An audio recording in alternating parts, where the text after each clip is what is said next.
Hey, I am outside in a nice empty parking lot, and there's a lovely breeze coming in through the window. And I have been thinking a lot lately about the topic of estrangement from family, from relatives, and I wanted to share some of my thoughts on it because I think this can be um, it can become a distracting topic sometimes, and if we don't examine it, it can cause a lot of unnecessary weighing us down and distraction that prevents us from being able to do what we're trying to do in life. So I was thinking, the word estrangement, it's to become like strangers.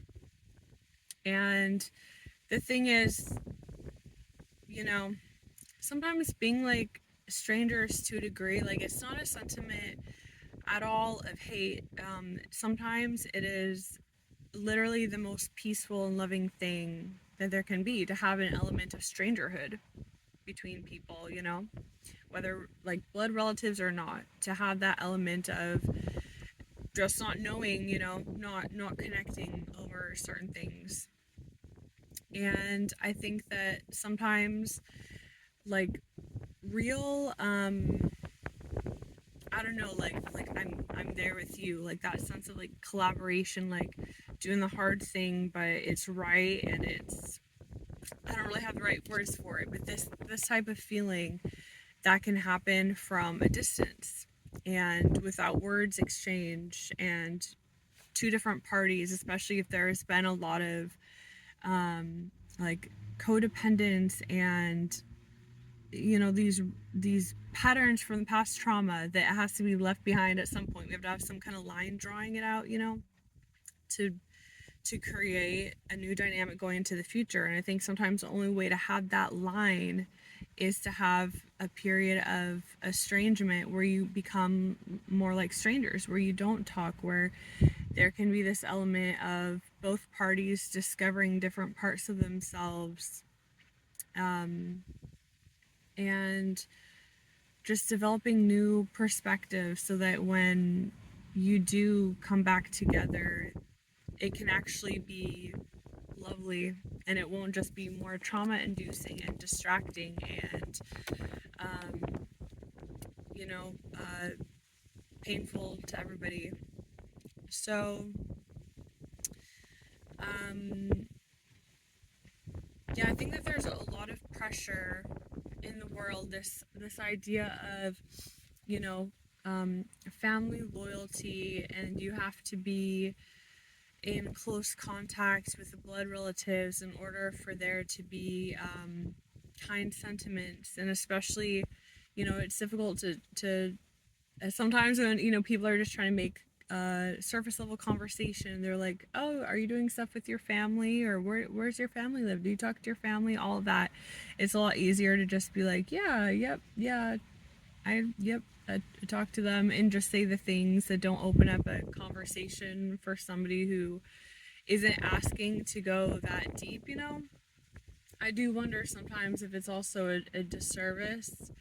And I definitely am not moralistic in a sense where I'm like, no, I can never tell a lie, or I can never like say something that isn't completely accurate. Like I definitely want to stay within like situation specific, or situation appropriate like conversations, and have empathy for the people who start talking about these things. I don't want to dump all my emotions and problems on random people who aren't appropriate, um, because it would be considered dumping onto them. People who just aren't safe. They are just asking casually.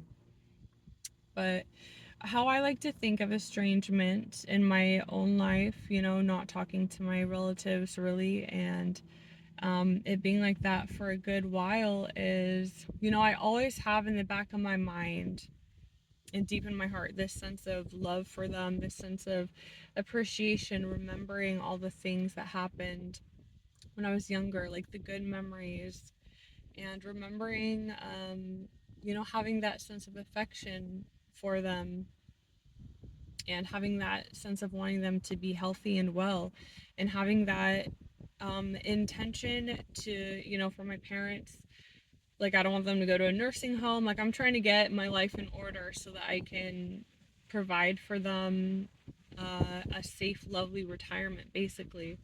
That is my goal. And I don't know what their perspective literally is, but what I'm projecting onto them, and I'm giving them the opportunity of the position to assume, or, that like emotional position, is that they want me, that kind of unconditional understanding love they weren't able to give me when I was younger. That sense that they don't want to force me to do something out of their own fears and um, limitations, but that they want to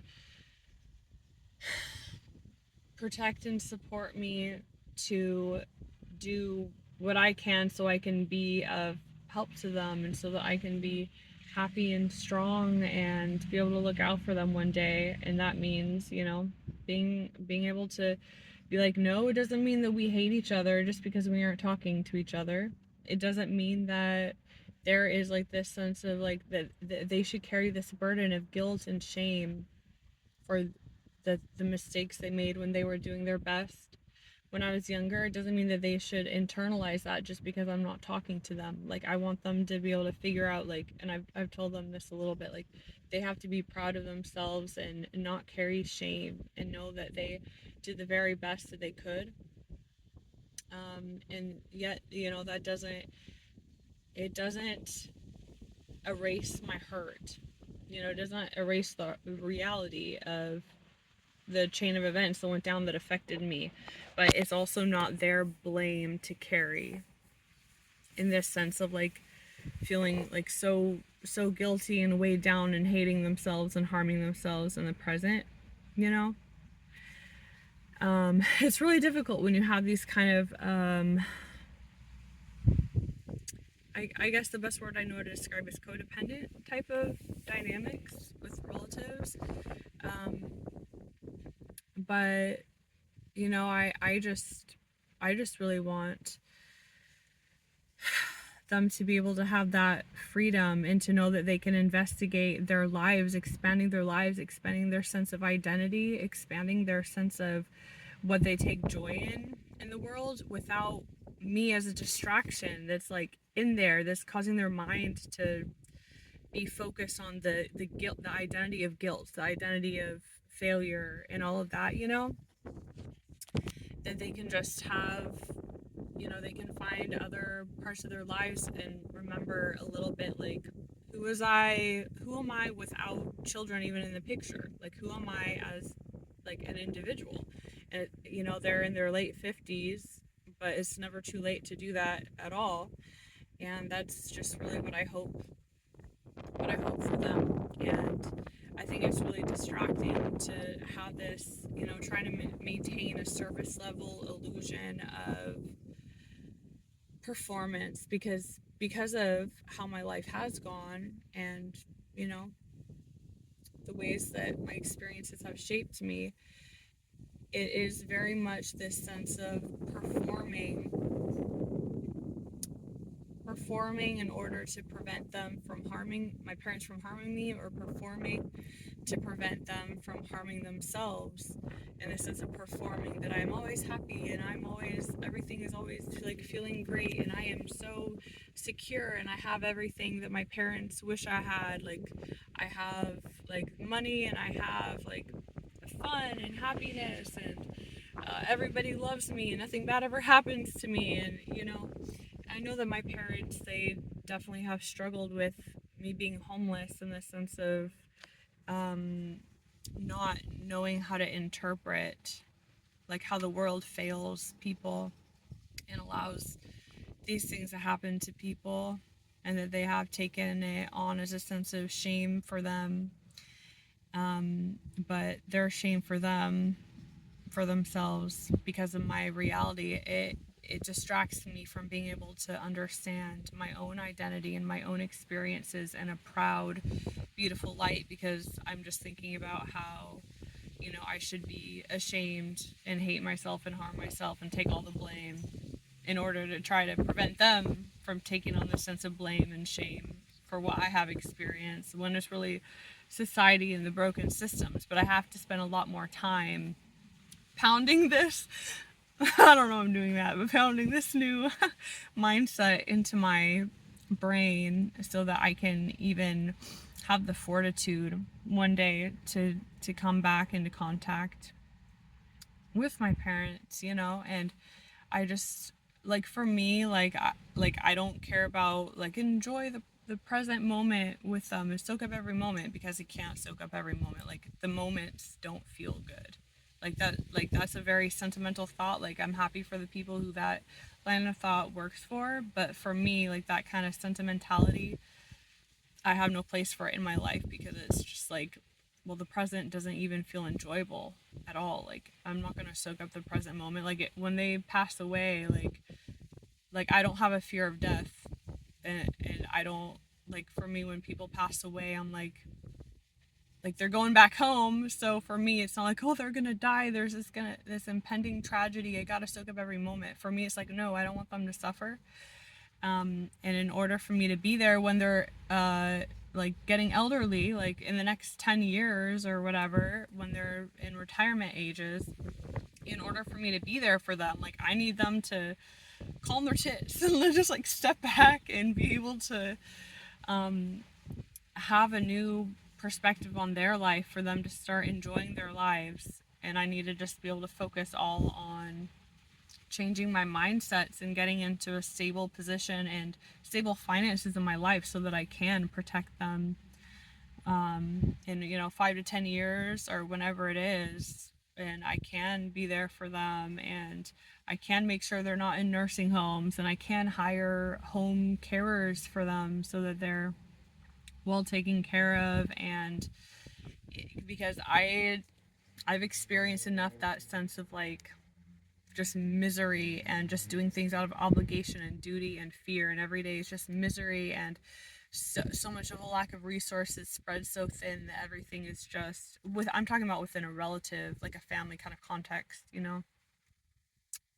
um but I think the estrangement, that word gets kind of a negative association, but I think it's actually beautiful, the sense of to become strangers to one another, to be able to see each other with new eyes, not caught up in all the narratives that keep us stuck in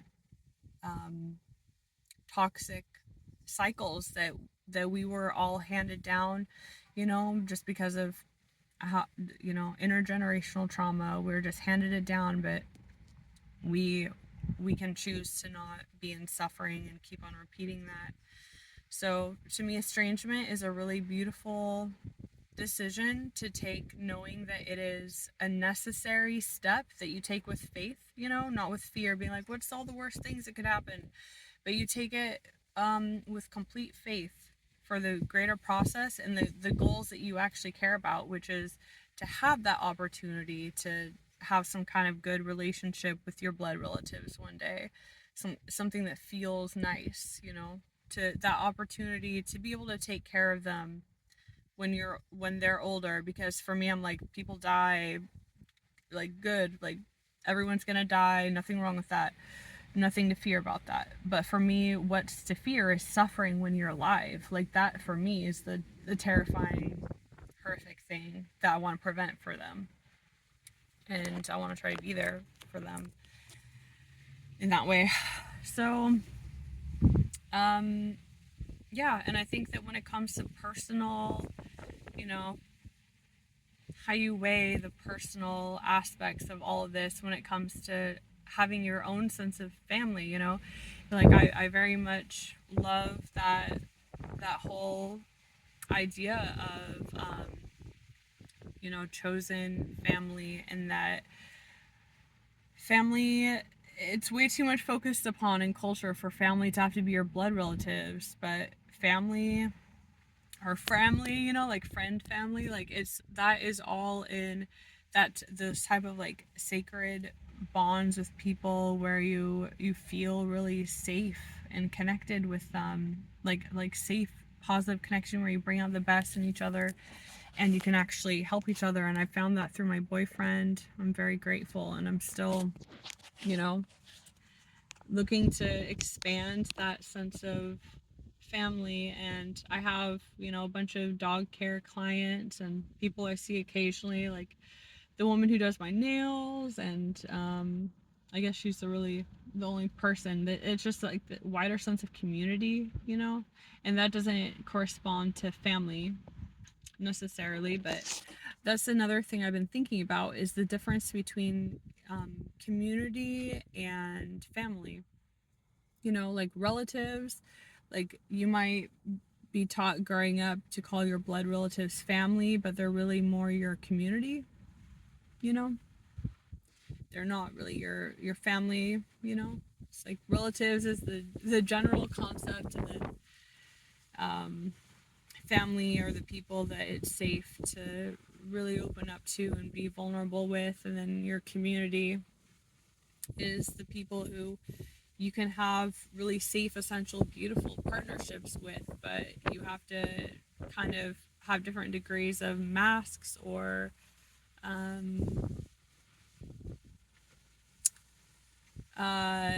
not being, what is the word,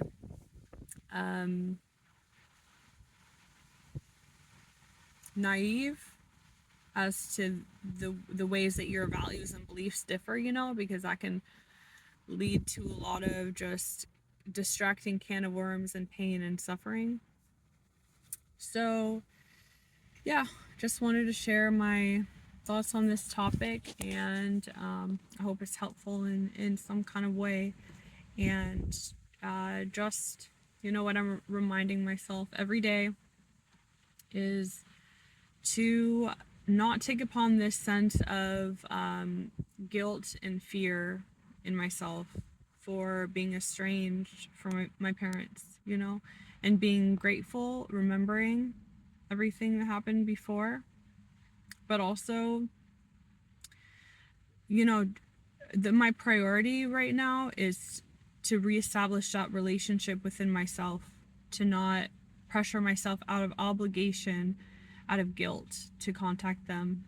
That takes a reset period, and it's that essential recalibration of the relationship with the self, you know, and how we motivate ourselves to do things and our thought processes around different situations. Like that is the essential foundation that lets us build up to, you know, be capable of the enjoyable, lovely outcomes, like having more contact with relatives one day, and being able to provide my parents for or being able to provide for them security and care as they age. And that takes money. I gotta get myself in a position to have money, and that takes, you know, we have to be more selfish sometimes and not, you know, try to think about people pleasing everybody, and it is going to have a much better outcome for everybody. You know, sometimes people, they don't realize that we have power, like other people, they don't realize that we have power inside of us that can help them in ways that will be worth it to them if only they're able to support us in bringing this power out of us, you know. And sometimes you have to kind of force other people to support you by just choosing, like, I'm not going to have that contact, the distracting contact that just reopens up all the wounds, that just, it's just distracting, destabilizing, and it's not out of hate, but it's out of love for everybody involved. Anyway, take care. Bye.